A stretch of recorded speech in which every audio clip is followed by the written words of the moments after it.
எல்லாருக்கும் முதல்ல நன்றி. ஏன் அப்படின்னா நம்மளுடைய அன்புடன் மகா சேனல் 10,000 சப்ஸ்கிரைபர்களை தாண்டி இப்பொழுது வெற்றி நடை போட்டு கொண்டிருக்கிறது. ரொம்ப நன்றி. விரைவாக நம்ம 10,000 சப்ஸ்கிரைபர்களை எட்டியிருக்கோம். தொடர்ச்சியான உங்களுடைய ஆதரவின் காரணமாக இது நடந்திருக்கு. நிறைய பாசிட்டிவான கமெண்ட்ஸ் தெரிவிக்கிறீங்க. நிறைய அன்பை தெரிவிக்கக்கூடிய நிறைய கமெண்ட்ஸ் தெரிவிக்கிறீங்க. ரொம்ப நன்றி. தொடர்ச்சியாக நம்ம இந்த அரசியல் களத்தில் பயணிச்சுக்கிட்டே இருப்போம்.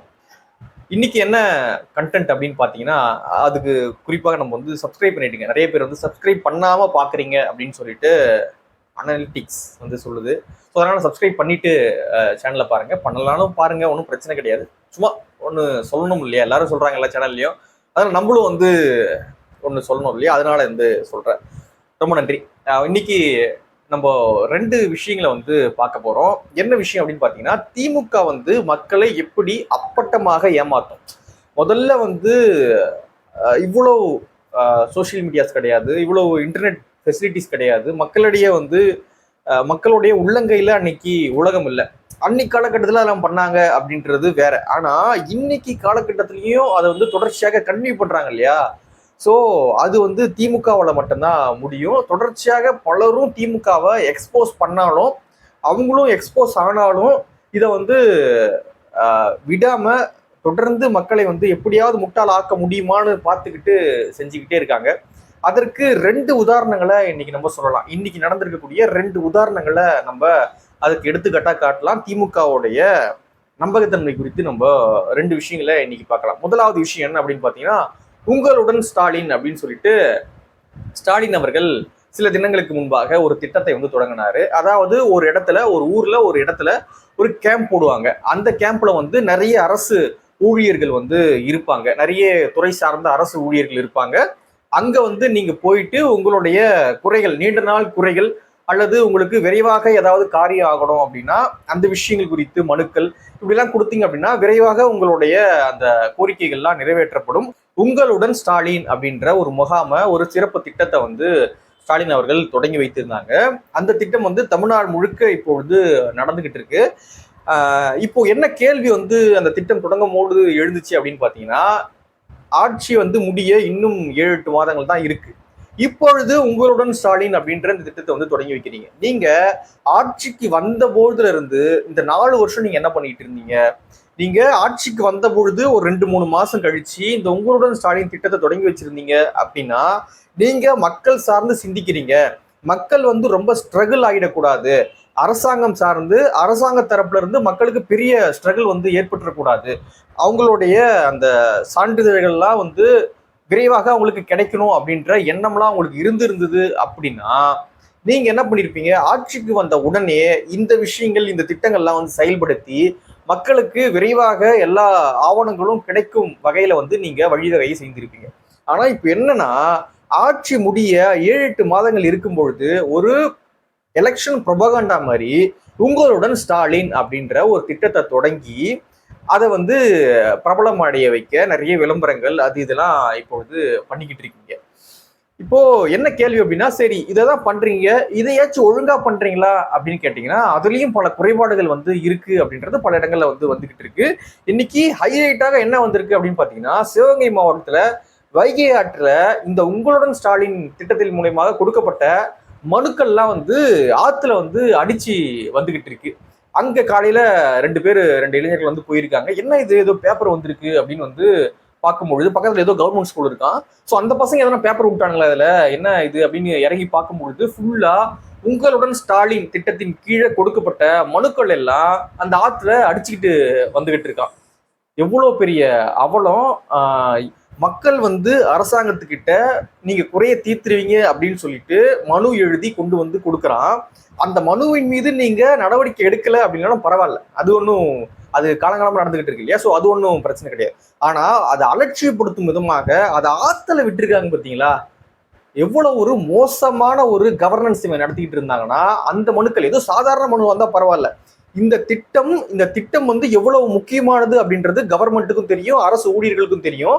அந்த திட்டத்தின் மூலயமாக வாங்கப்பட்ட மனுக்களே ஆத்துல தான் போகும் அப்படின்னா மற்ற மனுக்களுடைய நிலைமை என்ன நினைச்சு பாருங்க. ஒரு சாதாரண ஒரு வயதான மூதாட்டி, வயதான முதியவர் வந்து ஒரு மனு கொடுக்குறாங்க அப்படின்னா அந்த மனு வந்து இந்த அரசு ஊழியர்கள் எப்படி நடத்துவாங்க அப்படின்றதுக்கு இந்த விஷயம் வந்து ஒரு எடுத்துக்காட்டு. ஏன் அப்படின்னா இவ்வளவு பெரிய விளம்பரம், இவ்வளவு போக்கஸ்டோட நடக்கக்கூடிய உங்களுடன் ஸ்டாலின் திட்டத்தினுடைய மனுக்களே ஆத்துல போயிட்டு இருக்கு. அப்போ எந்த லட்சணத்துல இந்த கவர்னன்ஸ் வந்து நடந்துகிட்டு இருக்கு அப்படின்றத பாத்துக்குங்க. அப்பொழுது அந்த மாவட்டத்தினுடைய ஆட்சியர் என்ன சொல்றாங்க அப்படின்னு பாத்தீங்கன்னா, நாங்க கோட்டாட்சியர் மூலியமாக ஒரு விசாரணை வந்து பண்ணியிருந்தோம். அது முதல்கட்ட விசாரணை என்ன சொல்லுது அப்படின்னு பாத்தீங்கன்னா, சில தீர்க்கப்பட்ட மனுக்கள் வந்து ஆத்துல போயிருக்கு. Okay, right. இன்னும் சில தீர்க்கப்படாத மனுக்கள், கொடுக்கப்பட்ட மனுக்களும் வந்து ஆத்துல அடிச்சுட்டு வந்திருக்கு. இது எப்படி வந்திருக்கு அப்படின்றது தொடர்பாக விசாரணை வந்து போயிட்டு இருக்கு. அந்த தேதியில யாரு அந்த பகுதியில வந்து ஒர்க் பண்ணாங்களோ, அதாவது இது வந்து திருபுவனம் நினைக்கிறேன், திருபுவனம் இல்ல சிவகங்கை பகுதியில வந்து இருக்கு. அந்த பகுதிக்கு உட்பட்டு அந்த வருவாய் ஒன்றியத்துக்கு உட்பட்டு வருதுன்னு நினைக்கிறேன். ஸோ அந்த ஊராட்சி ஒன்றியங்கள்ல யாரெல்லாம் ஒர்க் பண்ணிட்டு இருந்தாங்களோ 2-3 நாள்ல அவங்களுடைய லிஸ்ட்லாம் கேட்டிருக்கோம். ஸோ இது எப்படி வெளியே வந்திருக்கு, இது எப்படி வந்து ஆத்துல அடிச்சு வந்தது அப்படின்ற தீவிரமான விசாரணை வந்து நடந்துகிட்டு இருக்கு. கண்டுபிடிச்சி உடனடியாக அவங்க மீது வழக்கு பதிவானது செய்யப்படும் அப்படின்ற ஒரு உறுதியை வந்து மாவட்ட ஆட்சியர் வந்து கொடுத்துருக்காங்க. ஆட்சியர் கொடுக்குறாங்க கொடுக்கல அப்படின்றத தாண்டி ஒரு அரசு ஊழியர்களுக்கு எப்படி இவ்வளவு பெரிய அலட்சியம் வந்து வரும்? அரசாங்கத்தின் மீது, ஆட்சியாளர்களின் மீது ஒரு பயம் இல்லை அப்படின்னா அரசு ஊழியர்களுக்கு இவ்வளவு பெரிய அலட்சியமானது வருமா? அவ்வளோ அஜாக்கிரதையாக வந்து இருக்காங்க. இவ்வளவு முக்கியமான திட்டத்திலேயே இவ்வளவு அஜாக்கிரதையாக இருக்குது இந்த அரசாங்கம். ஸோ இதைத்தான் தொடர்ச்சியாக நம்ம வந்து சொல்லிக்கிட்டு இருக்கோம். இந்த அரசாங்கம் சரியான ஒரு போக்குல போல, அதிகாரிகள் என்ன ஃபிக்ஸ் பண்றாங்களோ அதுதாங்க நடந்துகிட்டு இருக்கு.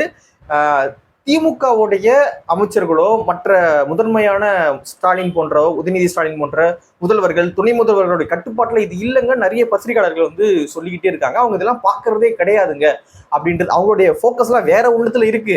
அதனால இந்த கவர்னன்ஸ்குள்ள என்ன நடக்குது அப்படின்ற விஷயத்துக்குள்ள இவங்க போறது கிடையாது. இது ஒரு எச்சரிக்கையாவே நிறைய பத்திரிகையாளர்கள் வந்து சொல்லிக்கிட்டே இருந்தாங்க. அதை மெய்ப்பிக்கும் விதமாக இப்படியான ஒரு சம்பவமானது நடந்திருக்கு. நீங்க என்ன ஸ்கீம் வந்து அனௌன்ஸ் பண்றது? நான் பண்றதுதான் பண்ணுவேன், நான் ஆத்துல தான் விடுவேன், அதை எதையுமே பார்க்க மாட்டேன் அப்படின்ற ஒரு போக்குல தான் வந்து அரசு ஊழியர்கள் செயல்படுறாங்களா அப்படின்ற கேள்விகள்லாம் இதன் மூலியமாக நமக்கு எழுது. மாவட்ட ஆட்சியர் இன்னொன்னு சொல்றாங்க, என்ன அப்படின்னா அரசுக்கு கெட்ட பெயர் ஏற்படுத்தும் விதமாக யார் இந்த மாதிரி நடவடிக்கையில் ஈடுபட்டு இருந்தாலும் அவங்க மீது வந்து நடவடிக்கை எடுக்கப்படும். ஏன்னா அதிமுக காரன் தான் வந்து கவர்மெண்ட் ஆஃபீஸ் ஃபுல்லா உட்காந்துருக்கானா, இல்ல நாம் தமிழ் கட்சிக்காரன் தான் ஃபுல்லா கவர்மெண்ட் ஆஃபீஸ்ல உட்காந்துருக்கானா, அவன் வந்து திமுக அரசுக்கு கெட்ட பெயர் ஏற்படுத்தணும் அப்படின்னு ஆத்துல கொண்டு போய் மனு உருவானா? மாவட்ட ஆட்சியர் வந்து எப்படி பேசுறாங்க பாருங்க, அவங்களுடைய புரிதல் எப்படி இருக்கு பாருங்க.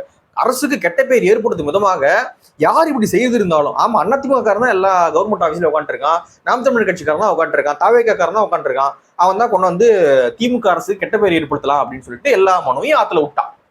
காவல்துறையில இது சில தவறுகள் ஏற்படும் போது வன்னியரசு போன்ற ஆட்கள் என்ன சொல்லுவாங்க தெரியுமா? இது வந்து முதலமைச்சருடைய தவறு கிடையாது, இது காவல்துறையினுடைய தவறு, அங்க வந்து RSS பூந்துட்டாங்க, அங்க இருக்கக்கூடிய அதிகாரிகள் தவறு அப்படின்னு வந்து சொல்லுவாரு. சோ இது வந்து திசை மாற்ற வேலை. இது வந்து என்ன அப்படின்னா திமுகவுக்கு பெரிய டேமேஜ் வந்து ஏற்பட்டுறாத வகையில இவங்க குறுக்க புழுந்து அப்படியே பாதுகாப்பாங்க. இல்ல இது வந்து யாரோ பண்ணிட்டாங்க, இல்ல இது அதிகாரிகள் தான் பண்ணிட்டாங்க, இதுக்கும் அவங்களுக்கும் சம்பந்தம் கிடையாது, பாவம் ஸ்டாலின் அப்பாவி வந்து அவர் வந்து ஒரு அப்பாவி, அந்த அப்பா வந்து ஒரு அப்பாவி அப்படின்லாம் வந்து நிறைய விஷயங்கள் வந்து பேசுவாங்க. ஸோ உங்களுடைய ஆட்சி நடக்குது, உங்களுடைய கவர்னன்ஸ் கீழே, உங்களுடைய ஆட்சியின் கீழே ஒரு தவறு நடக்குது அப்படின்னா அதற்கும் எனக்கும் எந்த சம்பந்தமும் கிடையாது. அது அவன் பண்ணிட்டான், இது இவன் பண்ணிட்டான், அப்புறம் எதுக்கு நீங்க இருக்கீங்க?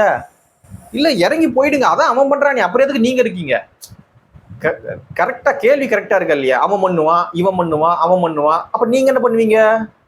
வீட்டுல உட்காந்துக்கிட்டு ஷாப்பிங் போறது, எக்ஸ்பிரஸ் அவென்யூல ஷாப்பிங் போறது, அதுக்கப்புறம் நாளைக்கு இங்கிலாந்து ஜெர்மன்லாம் போறாரு போல. ஸோ அதில் என்ன நடக்க போகுதுன்னு தெரியல. முன்னாடியே வந்து ஜப்பான்ல இது துபாய்லாம் போயிருந்தாங்க, அதுல நிறைய புரிந்துணர்வு ஒப்பந்தம்லாம் கையெழுத்தாச்சு அப்படி இப்படின்னாங்க.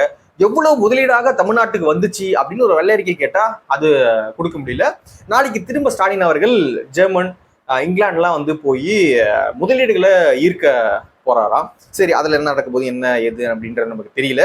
இப்படி எது கேட்டாலுமே வந்து அவங்க பண்ணிட்டாங்க, யாரோ பண்ணிட்டாங்க, அதிகாரிகள் தான் பண்ணிட்டாங்க. அது அப்ப எதுக்குப்பா திமுகன்ற ஒரு கட்சி இப்ப எதுக்குப்பா ஆட்சியில இருக்கீங்க நீங்க? நாங்க சமூக நீதி காக்க போறோம், அது பண்ண போறோம், இது பண்ண போறோம்னு சொல்லி தானே ஆட்சிக்கு வந்தீங்க. அப்புறம் எது கேட்டாலும் அதிகாரிகள் பண்ணிட்டான், அவன் பண்ணிட்டான், இவன் பண்ணிட்டான்றதுக்கு எதுக்கு அப்புறம் நீங்க இருக்கீங்க?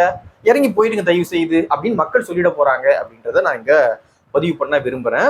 ஸோ திமுகவுடைய கவர்னன்ஸ் லட்சணம் இப்படிதான் வந்து போயிட்டு இருக்கு. முக்கியமான உங்களுடன் ஸ்டாலின் திட்டத்திலேயே கொடுக்கப்பட்ட மனுக்களின் நிலை இதுதான். எந்த ஒரு பவரும் இல்லாத ஒரு சாதாரண குடிமகன் போயிட்டு அரசாங்க அலுவலகத்துல ஒரு மனு கொடுக்குறான் அப்படின்னா அந்த மனுவின் மீது இவங்க எப்படியான நடவடிக்கைகள்லாம் எடுப்பாங்க அப்படின்றத இதன் மூலியமாக நமக்கு தெள்ள தெளிவாக தெரிகிறது. ஸோ இது ஒரு உதாரணம், நமக்கு இந்த கவர்னன்ஸ் லட்சணத்தினுடைய உதாரணம் ஒன்று. ரெண்டாவது என்ன அப்படின்னு பாத்தீங்கன்னா, அன்பில் மகேஷ் பொய்யாமொழி அவர்கள் ஒரு ட்வீட் போட்டிருந்தார் நேற்று. என்ன ட்வீட் அப்படின்னு பாத்தீங்கன்னா, மாண்புமிகு தமிழ்நாடு முதலமைச்சர் M.K. ஸ்டாலின் அவர்கள் செயல்படுத்தும் திட்டங்களின் துணையோடு அரசு பள்ளி மாணவ செல்வங்கள் கல்வியில் உயரங்களை எட்டி பிடித்து சாதனை படைக்கிறார்கள். அவ்வகையில் அனைவருக்கும் IIT திட்டத்தின் கீழ் நமது அரசு பள்ளி மாணவர்கள் 28 பேர் IIT மெட்ராஸ் நிறுவனத்தில் இணைந்துள்ளார்கள் என்பதை மகிழ்ச்சியோடு தெரிவித்துக் கொள்கிறோம். மாணவ செல்வங்களுக்கு அன்பு வாழ்த்துக்கள் அப்படின்னு வந்து சொல்லியிருக்காரு. ஸோ இது வந்து ஒரு ட்வீட்டா வந்து போட்டிருக்காரு. 28 பேர் வந்து அனைவருக்கும் IIT திட்டத்தின் கீழே வந்து IIT மெட்ராஸ்ல வந்து சேர்ந்திருக்காங்க அப்படின்றதுதான் அவர் சொல்லக்கூடிய அம்சம். ஸோ இது பார்த்த உடனே பரவாயில்ல, நல்லதா பண்ணியிருக்காங்களே அப்படின்னு நீங்க நினைச்சிடக்கூடாது.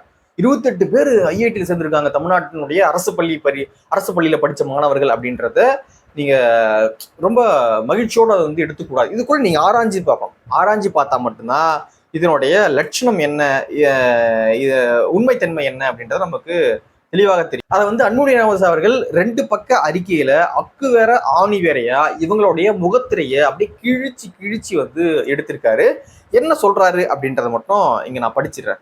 சில விஷயங்கள் நான் படிக்கிறேன், அப்பதான் உங்களுக்கு புரியும். நான் சொல்றதை விட இது அப்படியே படிச்சுனா உங்களுக்கு கரெக்டா கன்மையாகும். அன்புமணி ராமதாஸ் அவர்கள் என்ன பதிவு பண்ணியிருக்காரு அப்படின்னு பாத்தீங்கன்னா, 28 பேர் வந்து சென்னை IITல சேர்ந்திருக்காங்க அப்படின்னு சொல்லிட்டு அன்பில் மகேஷ் பொய்யாமொழி அவர்கள் போட்டிருந்தாரு. அதை நான் ரொம்ப பார்த்து மகிழ்ச்சி அடைஞ்சேன். பரவாயில்ல, அரசு பள்ளியில படிச்ச மாணவங்க 28 பேர் சேர்ந்திருக்காங்களே IITல அப்படின்னு சொல்லிட்டு நான் மகிழ்ச்சி அடைந்தேன். ஆனா அதன் பிறகு வந்து சில உண்மைகள் நமக்கு தெரிய வருது, அது பெரிய அதிர்ச்சி வந்து நமக்கு கொடுக்குது அப்படின்னு வந்து சொல்லியிருக்காரு. குறிப்பாக பாருங்க, எப்படி வந்து ஒரு IITல சேருவாங்க, எந்த படிப்பு படிச்சா அது IITல படிக்கிறதாக அர்த்தம் அப்படின்றத வந்து அவர் விளக்குறார். அதாவது ஐஐடிக்கான மாணவர் சேர்க்கை IIT கூட்டு நுழைவுத் தேர்வு முதன்மை, IIT கூட்டு நுழைவுத் தேர்வு உயர்நிலை என 2 கட்ட தேர்வுகளின் வாயிலாகத்தான் நடைபெறும். அதாவது அங்க என்ட்ரன்ஸ் எக்ஸாம் வந்து நடக்கும், அது வழியாகத்தான் நம்ம IITக்குள்ள போக முடியும். முதன்மை தேர்வுகளில் அதிக மதிப்பெண் பெற்றவர்களில் முதல் 2 லட்சம் இடங்களை பிடித்தவர்கள் உயர்நிலை தேர்வுகளுக்கு தகுதி பெறுவர். உயர்நிலை தேர்வுகளில் அதிக தரவரிசை பெற்றவர்களுக்கு IITயில் கலந்தாய்வு மூலம் பிடெக் படிப்பில் சேர இடம் ஒதுக்கப்படும். இந்த முறையில் தான் IITக்குள்ள மாணவர்கள் சேருவாங்க. ஓகேங்களா? ஆனால் தமிழக அரசால் குறிப்பிடப்படும் 28 மாணவர்களும், அதாவது அன்பில் மகேஷ் அவர்கள் 28 பேர் போனாங்கன்னு சொன்னாங்க இல்லையா, அவர் தான் சொல்றாரு. ஆனால் தமிழக அரசால் குறிப்பிடப்படும் 28 மாணவர்களும் பிடெக் படிப்பில் சேரவில்லை. பிடெக்கே சேரல. IITல எதுக்கு போறாங்க? பிடெக் சேர்றதுக்கு. அந்த பிடெக் படிப்பு அவங்க சேரல. என்ன சேர்ந்திருக்காங்க அப்போ இந்த 28 மாணவர்களும்? எப்படி வந்து இவங்க வந்து IITல அவங்க சேர்ந்துட்டாங்கன்னு சொல்றாங்க அப்படின்றதுக்கு அன்புமணி ராமதாஸ் அவர்கள் விளக்குறாரு. அவர்களில் 4 மாணவர்கள் மட்டும்தான் உயர்நிலை தேர்வுக்கு தகுதி பெற்றனர். அதாவது என்ட்ரன்ஸ் எக்ஸாம் வைப்பாங்க இல்லையா, அதுல வந்து 4 பேர் மட்டும்தான் உயர்நிலை தேர்வுக்கு வந்து தகுதி பெற்றிருக்காங்க. மீதமுள்ள 24 மாணவர்களும் அந்த தேர்வுக்கு கூட தகுதி பெறவில்லை.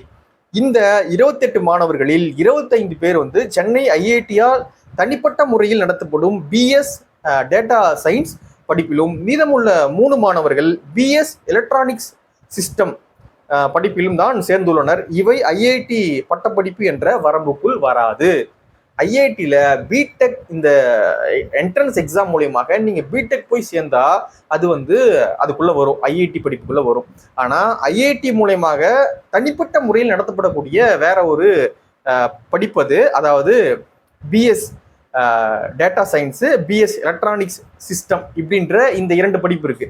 அது வந்து IITக்குள்ள வராது. அது IIT மூலியமாக தனியாக நடத்தப்படக்கூடிய ஒரு படிப்பு. அந்த படிப்புல தான் இந்த மாணவர்கள் சேர்ந்திருக்காங்க அப்படின்றத அன்புமணி ராமதாஸ் அவர்கள் விளக்குறாங்க. இந்த 2 படிப்பு இருக்கு இல்லையா, இந்த 2 படிப்பினுடைய தன்மை என்னன்னு சொல்றாரு. அதாவது BS data science, BS electronic system, இந்த 2 படிப்பினுடைய தன்மை என்னன்னு சொல்றாரு. எக்ஸாம் இதற்காக தனிப்பட்ட முறையில எந்த ஆசிரியர்களையும் வந்து நியமிப்பது கிடையாது. ஆசிரியர்களே கிடையாது. அதாவது ஏற்கனவே ரெக்கார்ட் செய்யப்பட்ட ஆன்லைன் வீடியோக்கள் மூலியமாகத்தான் இந்த பாடங்களானது மாணவர்களுக்கு அனுப்பப்படும். அதான் வந்து ஐயா சொல்றாரு. ஏற்கனவே பதிவு செய்யப்பட்ட காணொளிகள் மூலமாகத்தான் இந்த படிப்புக்கான பாடங்கள் நடத்தப்படுகின்றன. ஐஐடி கூட்டு நுழைவுத் தேர்வு முதன்மை நிலைக்கு தகுதி பெற்றவர்கள் நேரடியாகவும் மற்றவர்கள் சென்னை ஐஐடி நடத்தும் தனி நுழைவுத் தேர்வின் வாயிலாகவும் இப்படிப்புக்கு தேர்ந்தெடுக்கப்படுகின்றனர்.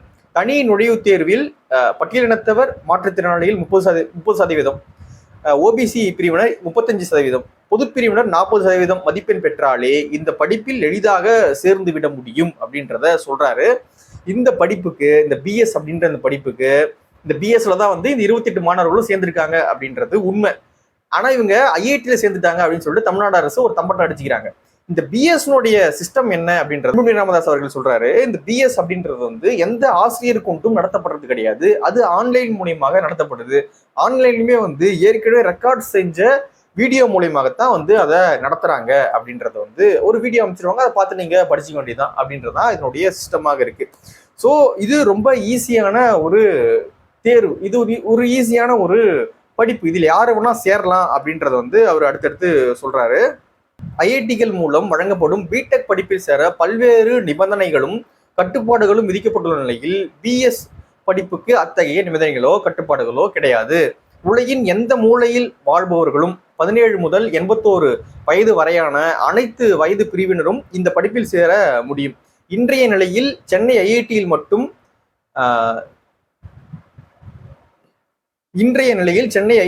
மட்டும் பிஎஸ் படிப்பில் மொத்தம் 36,000 பேர் சேர்ந்து படித்து வருகின்றனர்.